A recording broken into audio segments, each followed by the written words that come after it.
नमस्कार, मी डॉक्टर विद्या चेलेरकर, PBMS HV Desai eye hospital येथे काचबिंदू विभागाची प्रमुख आहे।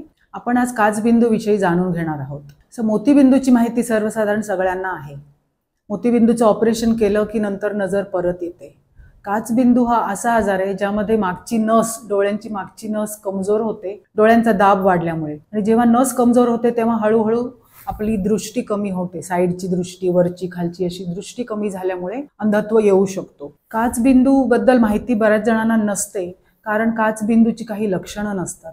जेव्हा काचबिंदूमुळे मागची नस कमजोर होते ती बऱ्याच सिव्हिअर डॅमेज झाल्याशिवाय आपल्याला पेशंट्सना लक्षात येत नाही की आपल्याला कमी दिसतंय। त्यामुळे अर्ली स्टेजेसमध्ये, म्हणजे जेव्हा काचबिंदूची सुरुवात होते त्यावेळी पेशंट डॉक्टरांकडे जात नाहीत आणि उशिरा त्याचा निदान झाल्यामुळे ट्रीटमेंट ही अवघड जाते। आणि जेव्हा नस बऱ्याच सिव्हिअर प्रमाणात डॅमेज झालेली असते तेव्हा त्याचा ट्रीटमेंट म्हणजे त्याच्यानंतर म्हणजे उपचार केल्यानंतर नजर परत येईल की नाही याच्यामध्ये हे थोडंसं अवघड जातं। त्यामुळे काचबिंदूची लवकरात लवकर तपासणी करून निदान करून घेणे आणि त्याचा स्टँडर्ड ट्रीटमेंट जे आहे ते उपचार करून घेणे हे फार आवश्यक आहे।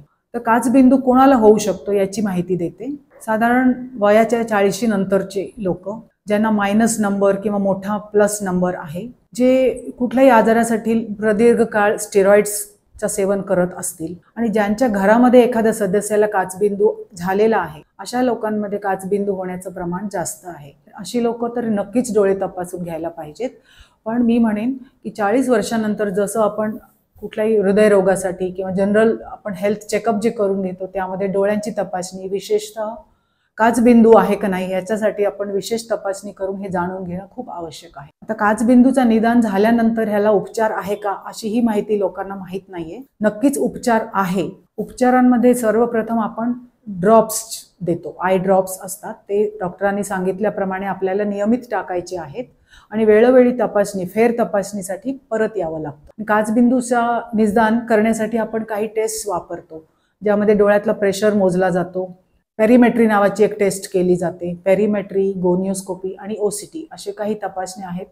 ह्या सगळ्या तपासण्या करून आपण काचबिंदूचा निदान करतो। आणि काचबिंदूचा उपचार म्हणजे प्रथम आपण आय ड्रॉप सुरू करतो आणि बऱ्याच जणांमध्ये आय ड्रॉपने काचबिंदू नियंत्रणात येतो। काचबिंदूचे ड्रॉप अगदी नियमितपणे वापरले आणि नियमित डॉक्टरांकडे फेर तपासणीसाठी किंवा जे अजून बाकी टेस्ट आहेत ते वरचेवर आपण करतो आणि त्याप्रमाणे काचबिंदू कंट्रोलमध्ये आहे का नाही हे आपण बघतो। काही पेशंट्समध्ये आय ड्रॉप्सद्वारे जे उपचार करतो त्यांनी प्रेशर कमी होत नाही किंवा काचबिंदू नियंत्रणात येत नाही, अशा पेशंटमध्ये आपण लेझर आणि सर्जरी असे हे दोन उपचार आपल्याकडे उपलब्ध आहेत। ट्रॅबेक्युलेक्टमी नावाची एक सर्जरी आहे, ती जास्त करून आपण काचबिंदूसाठी करतो आणि याच्यामध्ये बऱ्याचदा प्रेशर कंट्रोल करण्यासाठी म्हणजे काचबिंदू कंट्रोल करण्यात यश येतो।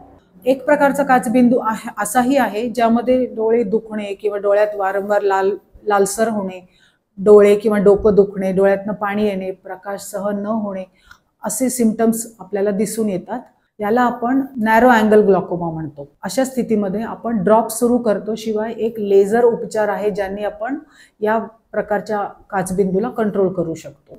हे 9 ते 15 मार्च आपण जागतिक स्तरावर लोकांपर्यंत काचबिंदूची माहिती पोहोचवण्यासाठी वर्ल्ड ग्लॉकोमा वीक असा साजरा करतोय। हे बेसिकली काचबिंदू बद्दल माहिती देण्यासाठी, जनजागृती करण्यासाठी आपण हे करतोय, हा उपक्रम राबवला जातो। तर काचबिंदू बद्दल ही माहिती मिळालेली आहे, तर सगळ्यांनी याची माहिती घेऊन स्वतःचे डोळे तपासून घ्या आणि काचबिंदू पासून येणारा अंधत्व टाळा।